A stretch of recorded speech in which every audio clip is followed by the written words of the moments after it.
vaping. Woo! I've got any vapists in tonight? Yeah? I'll get you on the register. No, I quit vaping and started smoking. Mainly because 600 puffs, and it feels quite homophobic. Whereas a pack of fags is what I call my friends. It's okay, I would like to say that I'm part of the community.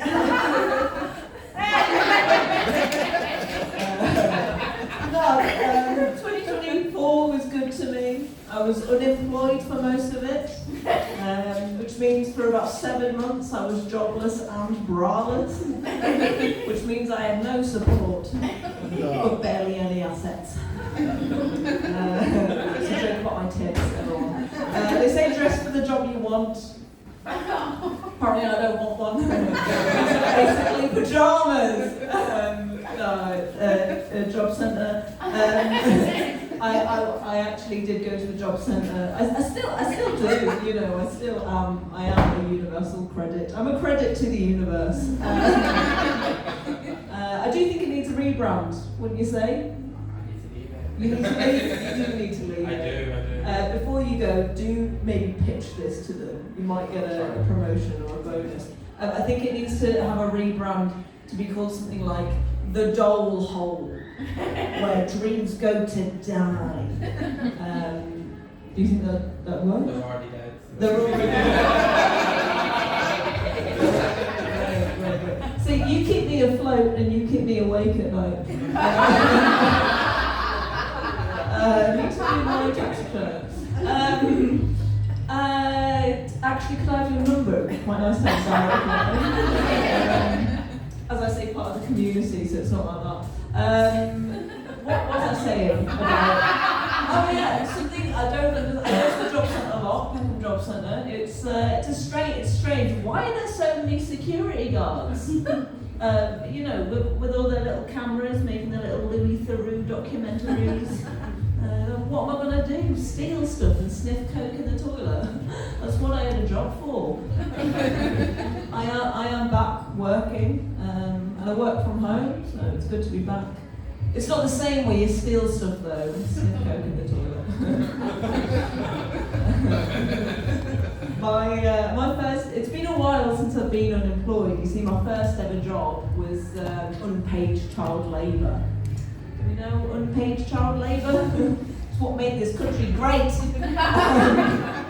see, my very Scottish, very rotund grandfather was a butcher, right? And his speciality was Cumberland sausage. Do we know Cumberland sausage? Yeah. It's long, it's pink, it's girthy. It comes in a circle. Quick quiz. What's your favourite sausage? You don't have to say that. You don't have to. Is it really?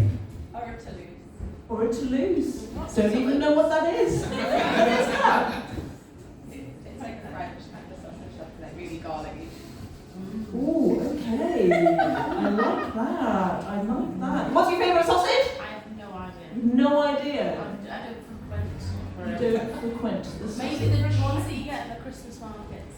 Bratwurst. Yeah. Bratwurst. One of them. Brat. Charlie XCX. You know what they say about German sausage? It's the worst.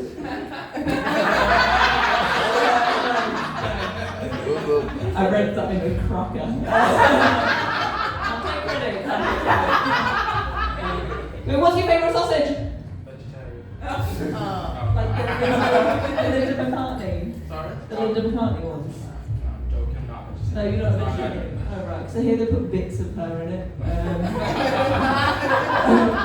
As a non-vegetarian, what's your favourite sausage?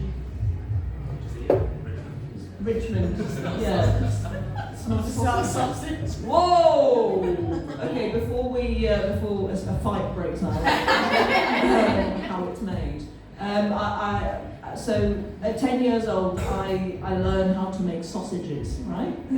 I was taught how the sausage gets made. So I'm going to tell you now, because I shouldn't have to live with that trauma and not share it.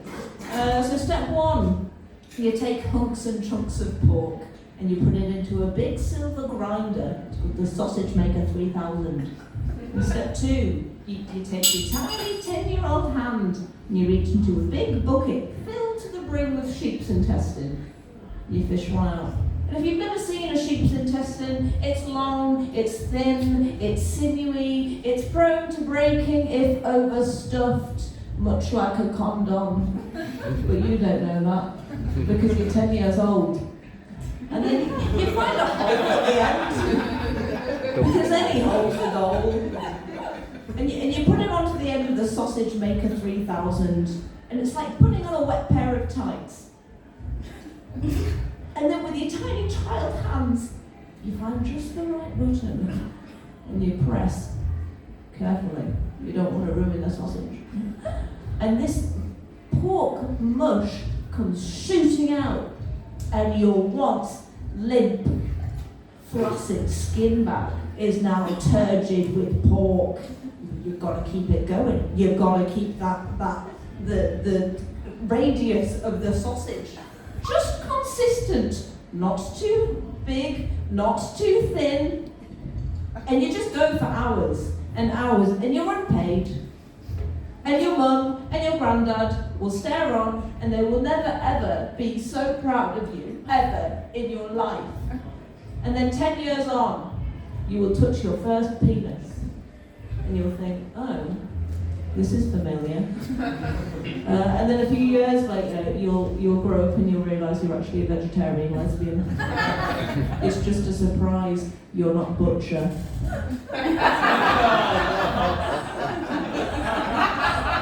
It's a long payoff, but it's a true story. Yeah, I've got a poem because I'm a cunt. I'm going to do that now. It's about, does anyone go to the gym? Got any gym rats in? Yeah, now and again. What's that? Yeah? Yeah? Are you pumping iron or are you just pumping? Bit of that. A bit of that? Oh, yeah, cool. This one's for you. This is a true story. I went to the gym once and I never went back. Because something so traumatic happened that I tried to tell them about it. It's called All Pain, No Gain, and it goes like this. I've donned the lycra, head to toe, already sweaty, I'm ready to go. My membership's paid, my eyes on the prize, I'm off to the gym to work on my thighs. Muscle-clad men feel the burn, towards the treadmill my trainers turn. On the machine I start to plod, working toward that summer bod.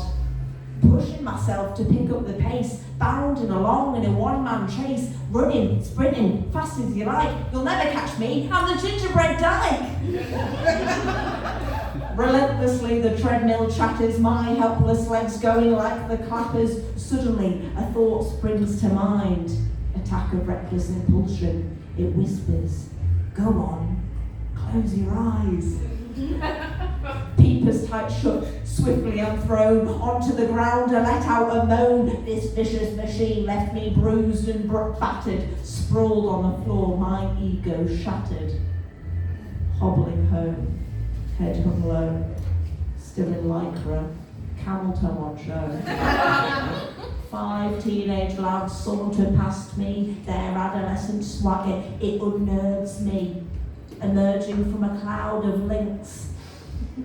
Africa. A holler comes from the lad pack, a cowardly catcall of sorts. They're on the attack. Their heckle is a song, infantile and dumb, though it does ring true. It goes, you've got no bum, you've got no bum. Sing it if you know it. You've got no bum. You do know it. You've got no bum.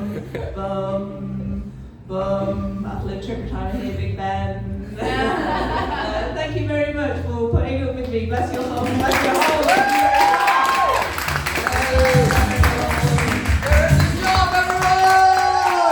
Good stuff, right, we're going to get your last back, I want you to keep that energy, keep clapping now, we've got that